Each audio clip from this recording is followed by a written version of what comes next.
මේ බිත්තියට ෆොටෝ වගේක් හයි කරානේ. මේ තියෙන්නේ ෆොටෝ. ඔයා බලන්න ඇති මොකද මං අද බිත්තියයි ෆොටෝයි ගැන කියන්නේ කියලා.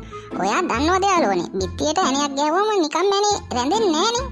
ඇනේ හිර වෙන්නෙත් නෑනේ. එක්කෝ බිත්තියේ මේවා කැඩිලා යනවා. නැත්තම් බිත්තිය පුපුරනවා. ඒත් යාළුවනේ ඔයාලා දන්නවද බිත්තියට යමක් සවි කරද්දි දැන් අලුතෙන් ඇවිල්ලා තියෙන එක? ඒ තමයි යාළුවනේ වෝල් ප්ලග්. ඒ කියන්නේ බිත්තියට සිදුරක් හයි කරලා මේ ප්ලග් එක ඇතුළට දාලා ඒකට ස්ක්‍රූ ප්ලීනර් තද කරනවා. එතකොට ඒක නියමෙට හිර වෙනවා. මේ තියෙන යාළුවනේ මේ බාන්නේ. ඔයා දන්නවද යාළුවනේ මේක හොයාගෙන තියෙන්නේ 1958. දැන් පෙන්නන්නම්කෝ මම මේක හොයාගත්ත එක්කෙනා. මේ ඉන්නේ යාළුවනේ. මෙයාගේ නම තමයි ආචර් ෆිස්චර්.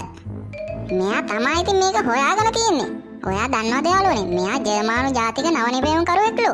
තව පේටන්ට් බලපත්‍ර 1100ක් විතර තියෙනවලු මෙයා ළඟ. ඒ වගේම යාළුවනේ මෙයාට තව ඉතින් අලුත් දේවල් කරන්න බැරි වෙලා මෙයා 2016 දී නැති වෙලා. හරි ඉතින් යාළුවනේ දැන් ඔයාලා දන්නවනේ අද මොකද්ද කතා කරේ කියලා. මෙන්න මේ වෝල් ප්ලග් එක ගැන. එහෙනම් යාළුවනේ අපි ගිහින් එන්නම්. තවත් අලුත් වීඩියෝ එකකින් හමු වෙමුකෝ. බයි.